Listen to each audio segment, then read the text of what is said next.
Bonjour à tous, aujourd'hui on se retrouve à l'agence lilloise pour découvrir le parcours d'Emeline.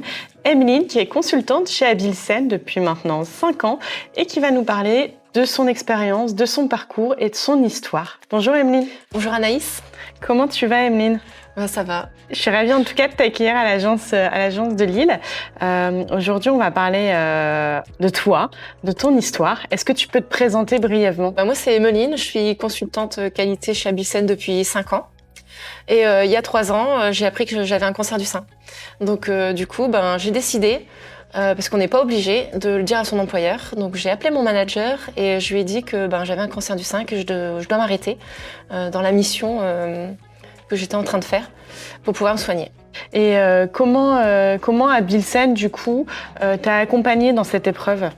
Mon manager, qui était à l'époque Grégoire Rouen, m'a appelé tous les mois pour prendre de mes nouvelles, savoir comment j'allais.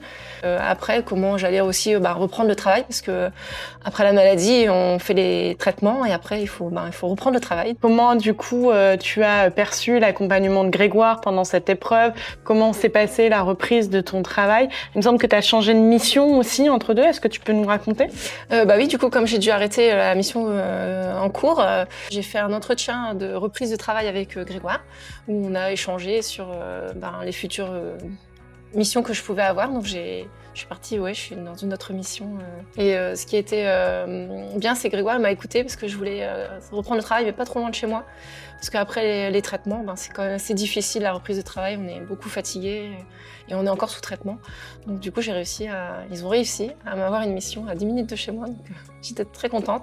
Et j'ai eu aussi un aménagement de travail, ce qui a permis de bien reprendre en douceur cette reprise au bout d'un an et demi, parce que j'ai pris 1 an et demi pour guérir. Pour guérir, oui, du coup, tout le protocole. Du coup, bravo déjà d'avoir combattu ce cancer. Je pense que tu peux être fière de toi. Aujourd'hui, tu vas mieux et je m'en réjouis et toute l'équipe s'en réjouit. Et de cette épreuve est née une certaine forme, une certaine force aussi, puisque tu es très active pour sensibiliser toutes les femmes au cancer du sein. Je sais que tu fais partie d'associations, etc. Oui. Est-ce que tu peux nous en dire un mot justement sur cette compatibilité qui est née ? Oui, alors pendant la maladie, je me suis mis dans l'association Générose. C'est un collectif de jeunes femmes qui ont tout un cancer du sein entre 20 et 40 ans. Donc dans cette association, on sensibilise les jeunes parce que le cancer ne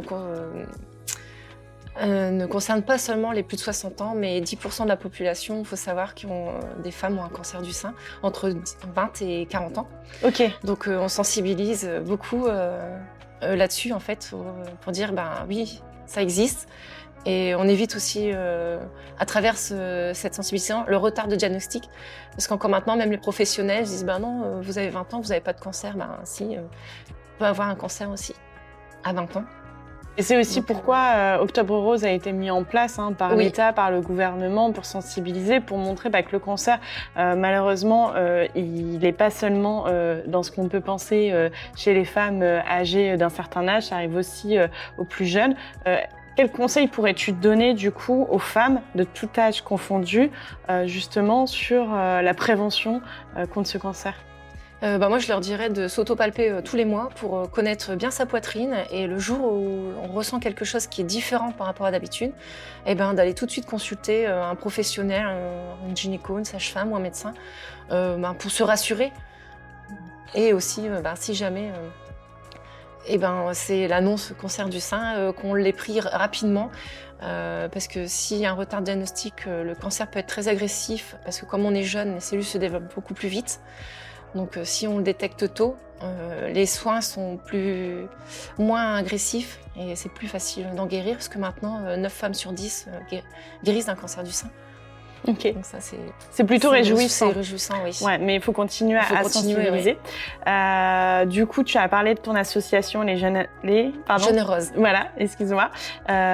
Et puis, de cette association est née une autre association, les Rock'n'Rose, dont tu portes fièrement le pull. Est-ce que tu peux nous dire un petit mot justement sur cette association ? Oui, alors dans l'association Générose, tous les mois, on fait une tétonnante. En fait, on se réunit entre nous, en fait, entre femmes qui ont jeunes et qui ont un cancer du sein, pour en discuter. Parce que quand on est jeune, on a les enfants, on a le travail, on a tous des problématiques différentes d'une personne qui est plutôt assez âgée. Donc du coup, on a discuté autour de la table en se disant on aimerait bien faire un raid en Corse pour dire on a eu la maladie, on a fait les chimios, on a fait tous les traitements et on est encore là. Concrètement, le raid, c'était quoi? C'était combien de temps? Alors le raid, il a duré 3 jours et demi. Okay. On avait des épreuves sportives entre canoë-kayak, du trail et du run and bike. Donc on a fait 70 km en 3 jours et demi. Waouh. En équipe du coup? En équipe de 2, ouais. Donc Okay. on est parti du coup à 4. Parce qu'on a dit, dans l'assaut, on était à 4 à vouloir partir. Et on a profité en allant là-bas, parce qu'on était 50 au total de femmes. Et on leur a fait aussi un atelier de sensibilisation au cancer du sein. Donc c'était aussi bien d'aller dire à tout le monde, il faut se sensibiliser sur le cancer du sein. Est-ce que ce ne serait pas les fameux ateliers poète-poète? Oui, c'est ça, oui. Avec l'association Jeune et Rose. On fait beaucoup d'ateliers poète-poète, là surtout sur Octobre Rose. Donc on fait ça dans les entreprises, dans les lycées, là où les gens ont envie de sensibiliser leur public. On fait aussi dans des restos. On peut faire n'importe où. En fait, je l'ai fait aussi chez Abyssen. Oui, c'est vrai, l'année dernière, on avait organisé, je me souviens. Oui, parce que quand j'ai fait mon entretien de reprise de travail, j'ai discuté avec Grégoire et je lui ai dit, j'ai créé l'association Rick and Rose pour faire mon raid en Corse. Et j'ai aussi... Abyssen m'a soutenue dans cette association pour faire mon raid et je leur ai proposé de faire un atelier aussi poète-poète donc à tous les collaborateurs d'Abyssen. C'est vrai qu'on a travaillé ensemble du coup sur différentes actions de sensibilisation auprès des collaborateurs Abyssen. Est-ce qu'avec l'association Les Rock and Rose, tu aurais envie d'autres projets peut-être auprès d'Abyssen? Là, vas-y, c'est le moment, on a un micro. Et en fait, avec les filles, on a dit, on a fait un raid, on va en faire un deuxième, mais là, on va prendre d'autres filles avec nous qui sont dans l'assaut, qui viennent d'arriver il n'y a pas si longtemps et qui sont aussi en traitement. Donc on a 4 filles qui vont faire aussi le raid avec nous l'année prochaine, mais on le fait en Guadeloupe cette fois-ci. Ah, sympa. Donc ça c'est sympa, d'emmener d'autres filles qui sont malades, nous dire vous avez les épreuves, mais vous allez voir, c'est bien, on fait ce raid et on a la force de le faire aussi, du coup. Justement, du coup, dans le cadre de ton association, tu es amenée à soutenir psychologiquement des femmes qui viennent d'apprendre qu'elles avaient un cancer du sein. Comment tu fais? Parce qu'on sait que psychologiquement, c'est quand même compliqué. Toi, tu es passée par là. Quel premier conseil tu peux donner, du coup, à une femme que tu accompagnes, que tu soutiens? Moi, ça m'a beaucoup aidée chez Jeune et Rose parce que c'est un vrai collectif. Donc, on a un réseau, un WhatsApp, où on peut communiquer entre nous en posant des questions. Donc quelqu'un qui intègre ce réseau pose des questions, on y répond en fonction de ce qu'on a vécu, parce que des fois on n'a pas forcément les mêmes traitements ou les mêmes sensations. Donc on peut y répondre. Et après on se voit une fois par mois, on fait une tétonnante. Comme ça on peut discuter de vive voix de nos problèmes, de nos questionnements. Et c'est comme ça qu'on se soutient les unes aux autres en fait. Donc il y a un vrai lien qui se crée, une vraie communauté. Ouais. Et c'est pas que dans le Nord en fait, Jeune et Rose, c'est dans toute la France. Donc il y a des antennes partout. Donc et si ça permet de se rattacher à n'importe quelle antenne si jamais on a un cancer entre 20 et 40 ans. Alors aujourd'hui, c'est vrai que le cancer du sein, c'est un cancer dont on parle beaucoup, mais il y a aussi beaucoup de préjugés autour de ce cancer. Quels sont les plus gros préjugés auxquels on peut faire face aujourd'hui et qui sont faux? On dit cancer, on va mourir, mais en fait non, pas du tout, parce que maintenant avec la médecine, on en guérit, mais il faut prendre à temps.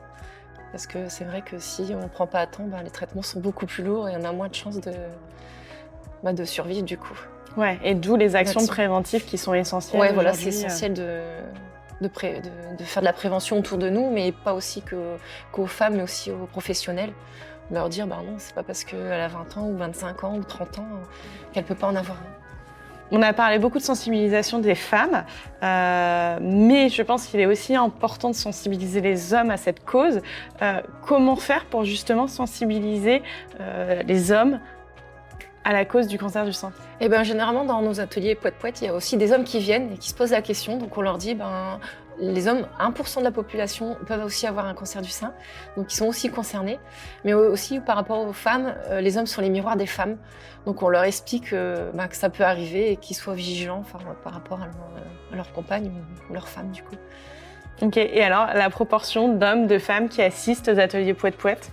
Oh, je dirais 80, Ah, ok. 20, il y en a très peu, mais il y en a quand même qui s'intéressent, qui viennent se demander ce qui se passe, pourquoi. Ok. Donc il y a encore un travail à faire de Ouais, il y a encore sensibilisation beaucoup de pour les travail, hommes. ouais, au niveau des hommes.